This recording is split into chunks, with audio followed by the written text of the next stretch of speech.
నమస్తే welcome to 69 TV news నేను మానస ముందుగా బులెటిన్ లో హెడ్లైన్స్ చూద్దాం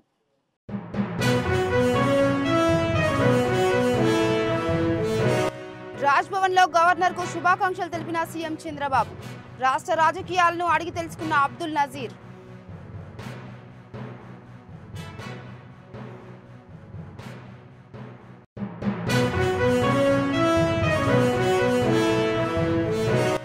జూబ్లీ బస్ స్టేషన్ ను ఆకస్మిక తనిఖీ చేసిన రవాణా శాఖ మంత్రి కాలం చెల్లిన ఆహార పదార్థాలు ఉంటే చర్యలు తప్పవన్న పొన్నం ప్రభాకర్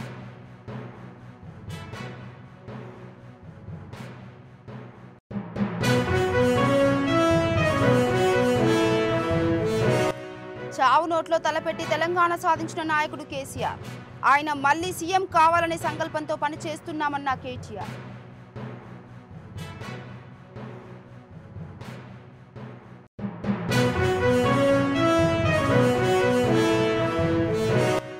షరతుల పేరిట సీఎం రైతుల నోట్లో మట్టి కొట్టే ప్రయత్నం చేస్తున్నారు రేవంత్ రెడ్డి సర్కార్పై విమర్శలు గుప్పించిన మాజీ మంత్రి హరీష్ రావు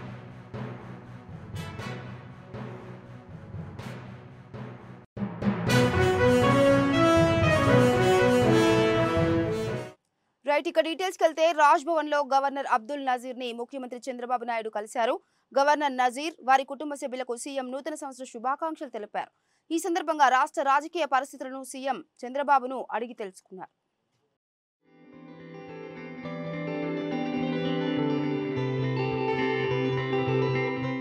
రైట్ ఇక డీటెయిల్స్ కెళ్తే రాజ్భవన్ లో గవర్నర్ అబ్దుల్ నజీర్ ని ముఖ్యమంత్రి చంద్రబాబు నాయుడు కలిశారు గవర్నర్ నజీర్ వారి కుటుంబ సభ్యులకు సీఎం నూతన సంవత్సర శుభాకాంక్షలు తెలిపారు ఈ సందర్భంగా రాష్ట్ర రాజకీయ పరిస్థితులను సీఎం చంద్రబాబును అడిగి తెలుసుకున్నారు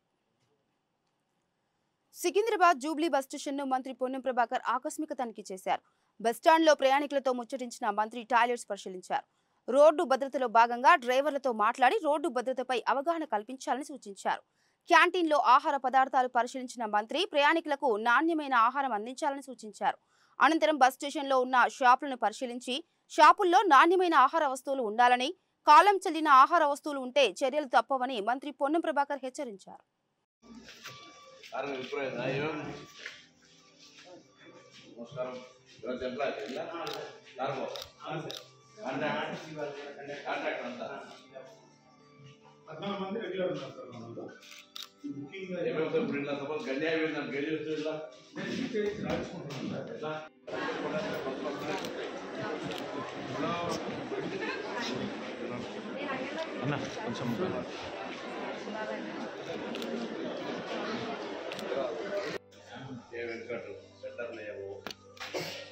ఇప్పుడు అక్కడికి సిరిసిల్ల వెళ్ళాక వాళ్ళు తీసుకోవద్దా తీసుకోపోవాలా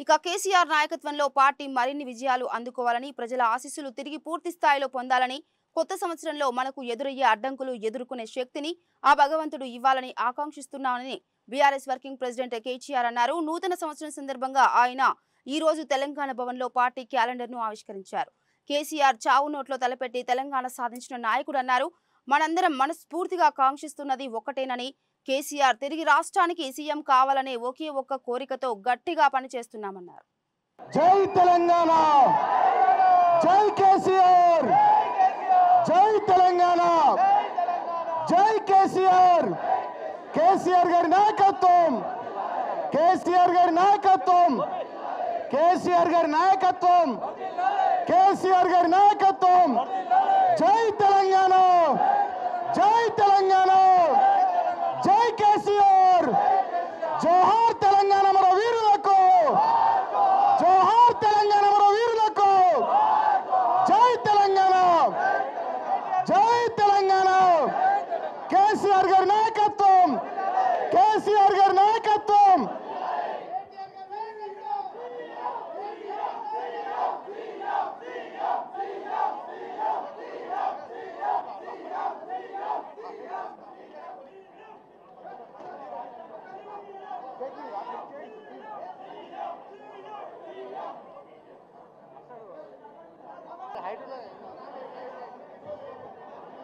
జై తెలంగాణ, జై తెలంగాణ.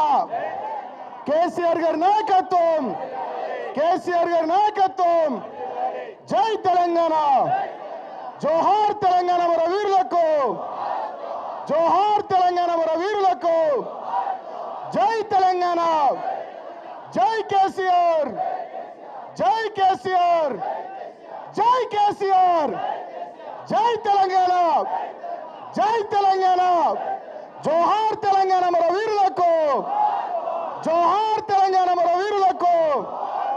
జై తెలంగాణ, జై తెలంగాణ. కేటీఆర్ గారి నాయకత్వం, కేటీఆర్ గారి నాయకత్వం. జై తెలంగాణ, జై కేసీఆర్.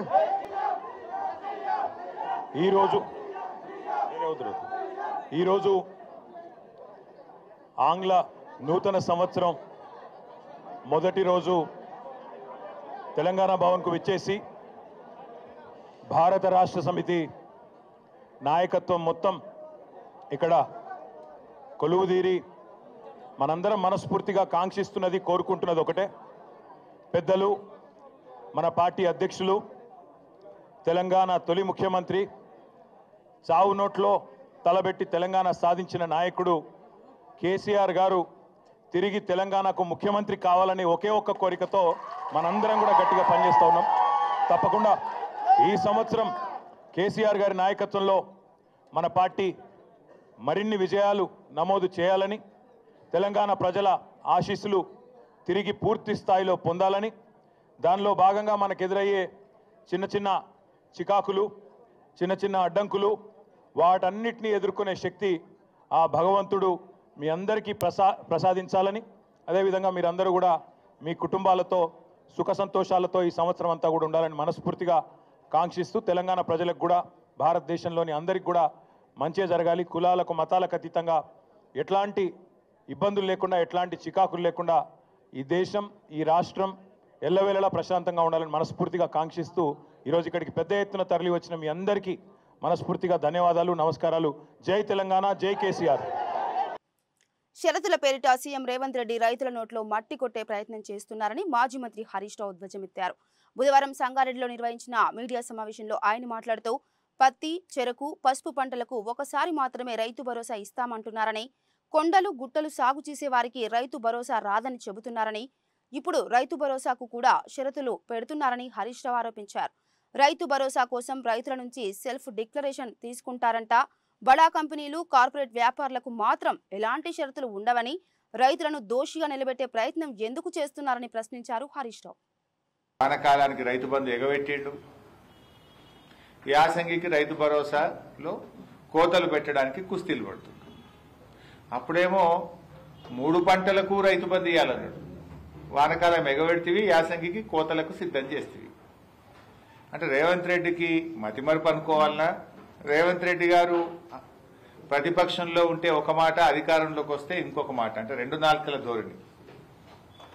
ప్రతిపక్షంలో ఉన్నప్పుడేమో నాలుకకు నరం లేదు, ఏదైనా అడుగుతాడు.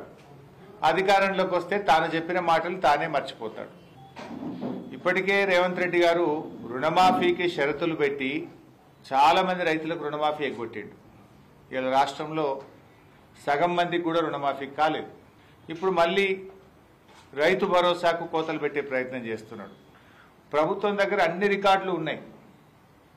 ఇప్పటికే కేసీఆర్ గారు ప్రభుత్వం దగ్గర ఉన్నటువంటి రికార్డులతోని 11 విడతల్లో 73,000 కోట్ల రూపాయల రైతు బంధునిచ్చి చూపించిండు కేసీఆర్ గారు.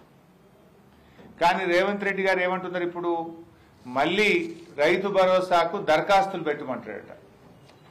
ఆ దరఖాస్తులు కూడా ఎట్లా పెట్టమంటాడట, నేను ఇస్తున్న సమాచారం అంతా కరెక్టు, ఎలాంటి తప్పుడు సమాచారం ఇచ్చినా, తప్పుడు లెక్కలు తేలినా, మీరు తీసుకోబోయే చర్యలకు నేను శిక్షార్హుణ్ణి అని రైతులట సెల్ఫ్ డిక్లరేషన్ ఇవ్వాలని రేవంత్ రెడ్డి గారు షరతులు పెడుతున్నాడు, దరఖాస్తులు పెట్టమని చెప్పి రైతుల్ని కోరుతున్నాడు. ఇది రైతుల్ని అవమానపరచడం కాదా? దేశానికి అన్నం పెట్టేటువంటి రైతు ఎండనక వాననక ఆరుగాలం కష్టపడి ఇవాళ వ్యవసాయం చేసి అందరికీ అన్నం పెట్టే రైతుకు షరతులు పెడతా ఉన్నారు. బడాబాబులకు, పారిశ్రామికవేత్తలకు, కంపెనీలకేమో ఏ షరతులు లేవు, వేల కోట్ల అప్పులు మాఫీ చేస్తున్నారు. రైతులకు వచ్చేసరికి షరతులు అడ్డం వస్తున్నాయి. మీకు రైతులకు బేడీలు వేసి అవమానపరిచినటువంటి రేవంత్ రెడ్డి ప్రభుత్వం ఇవాళ రైతు భరోసా విషయంలో కూడా రైతుల్ని నేరస్తుల్లా భావించడం ఇది చాలా దారుణమైనటువంటి విషయం. మీ దగ్గర అన్ని వివరాలు ఉన్నాయి కదా, మీ వ్యవసాయ శాఖ అధికారులు ఉన్నారు కదా, వ్యవసాయ శాఖ అధికారులు పోయి చూసుకోమనండి. ఎందుకు ఇలా రైతుల్ని మీరు ఒక దోషిలాగా నిలబెట్టే ప్రయత్నం ఎందుకు చేస్తున్నారు? ఎందుకు రైతులను దరఖాస్తుల పేరు మీద అవమానపరిచే ప్రయత్నం చేస్తున్నారు? అన్నదాతలంటే అంత అలుసెందుకు అని నేను రేవంత్ రెడ్డి గారిని అడుగుతా ఉన్నాను. అంటే మీరు మళ్ళీ రైతులను కార్యాలయాల చుట్టూ తిప్పే ప్రయత్నం, కాంగ్రెస్ నాయకుల చుట్టూ తిప్పే ప్రయత్నం, పైరవికారుల చుట్టూ తిప్పే ప్రయత్నానికి మీరు పాల్పడతా ఉన్నారు.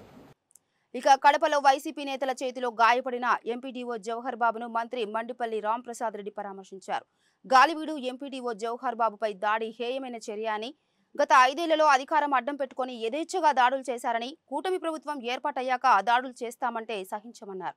జగన్ అహంకారం ఆ పార్టీ నేతలకు అలవాటైందని ఆయన విమర్శించారు. ఉచిత బస్సు ప్రయాణం ఉగాది నుంచి ప్రారంభిస్తామని, అధ్యయన కమిటీ కర్ణాటక, తెలంగాణ, ఢిల్లీలో పర్యటించి నివేదిక సమర్పిస్తుందని తెలిపారు.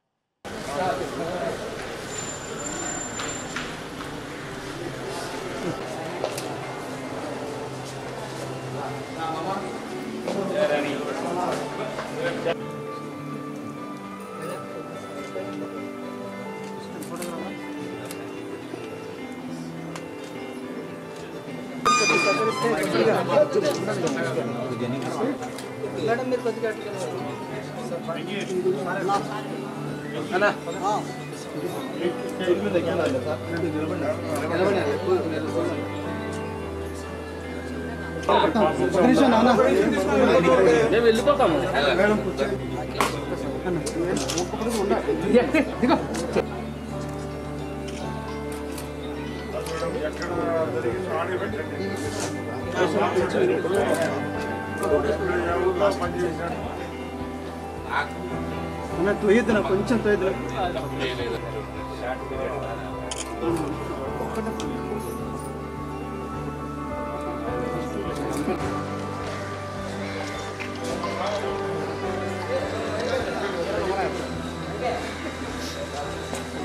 అందరికీ నమస్కారం. గత 3 రోజుల ముందు గాలివీడు మండలంలో మండల ఎండిఓ గారిపైన జరిగిన దాడి చాలా హేయమైన చర్య. రాష్ట్రంలో ఉన్న అన్ని పార్టీల నాయకులు అలాగే ప్రజలు ఈ చర్యపై అందరూ ముక్కుపైన వేలేసుకున్నారు. ఎందుకంటే గత 5 సంవత్సరాల్లో అధికారాన్ని అడ్డం పెట్టుకొని రాష్ట్రంలో యథేచ్ఛగా దాడులు పాల్పడ్డారు. ఇప్పుడు 6 నెలలైంది ప్రభుత్వం మారి. ఈరోజు కూటమి ప్రభుత్వం ఏర్పాటైన తర్వాత కూడా అదే అహంతో గత ప్రభుత్వంలో చేసిన ఆగడాలు ఇప్పుడు కూడా చేయడం అంటే ఒకసారి మీరు అందరూ ఆలోచించాలా. ముఖ్యంగా జగన్మోహన్ రెడ్డి ప్రభుత్వం కోల్పోవడానికి ముఖ్య కారణం అహంభావమే.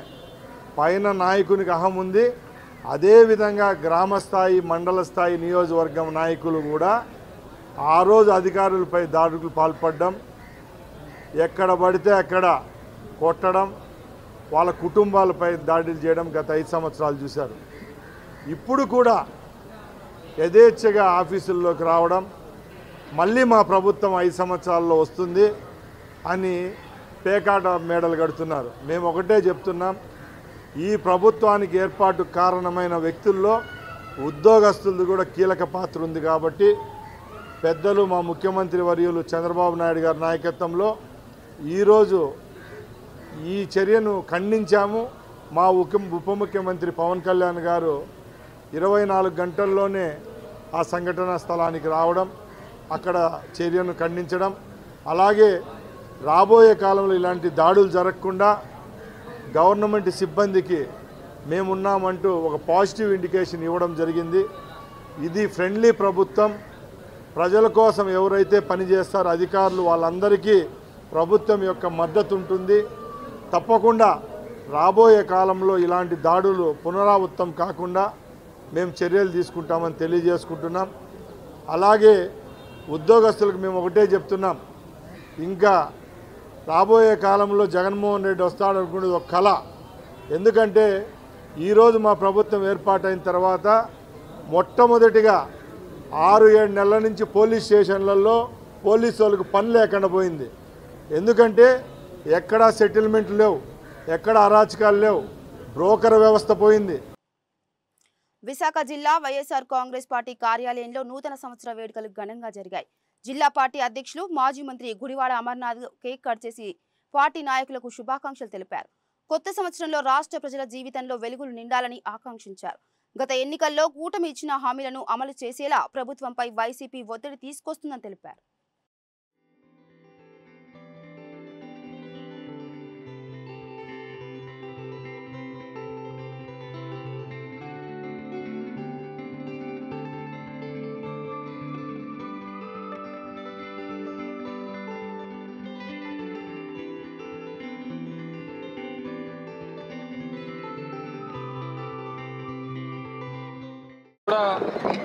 హృదయపూర్వకంగా నూతన సంవత్సర సంక్రాంతి శుభాకాంక్షలు తెలియజేసుకుంటూ ఈ నూతన సంవత్సరం ఆ దేవుడి ఆశీస్సులతో రాష్ట్ర ప్రజలందరికీ కూడా ఆయురారోగ్యాలు అష్టైశ్వర్యాలు సిద్ధించాలని, అనుకున్నటువంటి ప్రతి కార్యక్రమం విజయవంతంగా ఈ సంవత్సరం సాగాలని, ఆ భగవంతుడి ఆశీస్సులు ప్రతి ఒక్కరికి ఉండాలని, రాష్ట్ర భవిష్యత్తు బాగుండాలని, ఉన్నటువంటి ప్రభుత్వం కూడా గత సంవత్సరం ఎన్నికల్లో ఇచ్చినటువంటి హామీలు నిలబెట్టుకోవాలని వైఎస్ఆర్ కాంగ్రెస్ పార్టీ మా పార్టీ అధ్యక్షుడు జగన్మోహన్ రెడ్డి గారి తరఫున, పార్టీ నాయకత్వం తరఫున రాష్ట్ర ప్రజలందరికీ కూడా హృదయపూర్వకంగా నూతన సంవత్సర సంక్రాంతి శుభాకాంక్షలు తెలియజేసుకుంటూ, తప్పకుండా వైఎస్ఆర్ కాంగ్రెస్ పార్టీ ఈ సంవత్సరం ప్రజల పక్షాన ప్రతిపక్షంగా ప్రభుత్వం మీద ఒత్తిడి తీసుకొచ్చేటువంటి విషయాల్లో కానీ, లేదా ప్రజా అవసరాలకు సంబంధించినటువంటి విషయాల్లో కానీ ఒక ప్రజాస్వామ్యంలో ఒక ప్రతిపక్ష పాత్ర పోషించేటువంటి బాధ్యత రాష్ట్ర ప్రజలు ఇచ్చారు. తప్పకుండా ప్రజల పక్షాన పోరాటం చేస్తాం. రాష్ట్ర అభివృద్ధి విషయంలో కానీ, లేదా రాష్ట్రంలో ఉన్నటువంటి పేదవాడి సంక్షేమం విషయంలో కానీ ప్రభుత్వం గతంలో ఇచ్చినటువంటి ఏ ఒక్క హామీని నెరవేర్చుకోకుండా ఉంటే మాత్రం తప్పకుండా వారి మీద ఒత్తిడి తీసుకొచ్చి ప్రజల పక్షాన వారి మీద ఒత్తిడి తీసుకొచ్చి వారు నెరవేర్తించేటువంటి విధంగా ఆ బాధ్యత వైఎస్ఆర్ కాంగ్రెస్ పార్టీ తీసుకుంటుందని, అలాగే పార్టీలో కూడా గత సంవత్సరం కొన్ని చేదు అనుభవాలు ఎదురైనప్పటికీ ఎన్నికల్లో రానుటువంటి కాలంలో అవి ఏంటి, ఆ పొరపాట్లు ఏంటి, ఆ పొరపాట్లను ఏ రకంగా అధిగమించాలి, తప్పకుండా రానుటువంటి కాలంలో ఏ రకమైనటువంటి బాధ్యత వైఎస్ఆర్ కాంగ్రెస్ పార్టీ నాయకత్వం తీసుకోవాలనేటువంటి విషయంలో కూడా ఈ సంవత్సరం తప్పకుండా జగన్మోహన్ రెడ్డి గారు అన్ని జిల్లాల పర్యటన, కార్యకర్తలతో ఇంటరాక్షను, 6 నెలల్లో మొత్తం 26 జిల్లాల్లో పర్యటనలు ముగించి కార్యకర్తల్లో మరొకసారి నూతన ఉత్తేజాన్ని నింపేటువంటి బాధ్యత కూడా ఈ సంవత్సరం పార్టీ తీసుకుంటా ఉంది. తప్పకుండా రాష్ట్ర ప్రజల పక్షాన వైఎస్ఆర్ కాంగ్రెస్ పార్టీ ఎప్పుడూ ఉంటుందనేటువంటి విషయం. నూతన సంవత్సరం సందర్భంగా 2 తెలుగు రాష్ట్రాల్లో దేవాలయాలు కిటకిటలాడాయి. హైదరాబాద్ ఆనందబాగ్లోని లక్ష్మీ వెంకటేశ్వర స్వామి దేవాలయంలో వారికి ప్రత్యేక పూజలు నిర్వహించారు. ఉదయం నుండే భక్తులు పెద్ద సంఖ్యలో ఇక్కడికి చేరుకొని స్వామివారిని దర్శించుకొని తీర్థ ప్రసాదాలు స్వీకరిస్తున్నారు.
మల్కాజ్గిరి నియోజకవర్గంలో పార్క్ ఆక్రమణపై హైడ్రా కొరడా జుల్పించింది.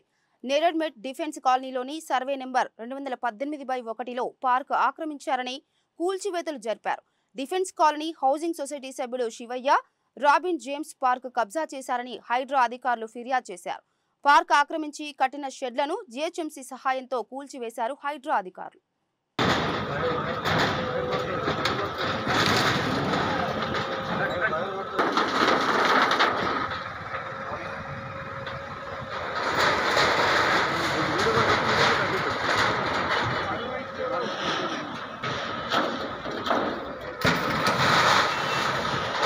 ఇక బులెటిన్ ముగించే ముందు హెడ్లైన్స్ మరోసారి.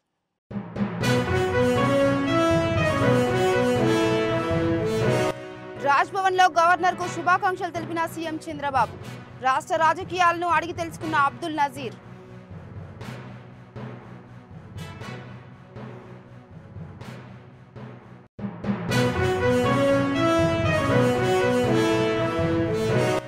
జూబ్లీ బస్ స్టేషన్ ను ఆకస్మిక తనిఖీ చేసిన రవాణా శాఖ మంత్రి.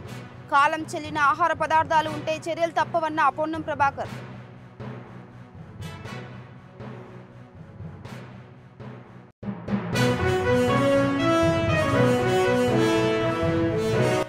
చావు నోట్లో తలపెట్టి తెలంగాణ సాధించిన నాయకుడు కేసీఆర్. ఆయన మళ్లీ సీఎం కావాలనే సంకల్పంతో పనిచేస్తున్నామన్న కేటీఆర్.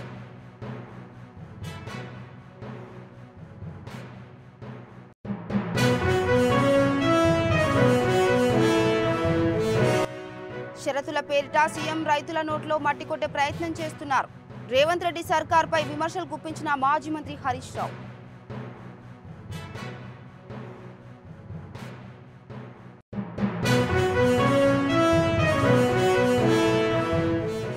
ఇవి బులెటిన్ అప్డేట్స్. మరో బులెటిన్ తో మళ్ళీ కలుద్దాం. అంతవరకు చూస్తూనే ఉండండి 69 టీవీ న్యూస్. నమస్తే.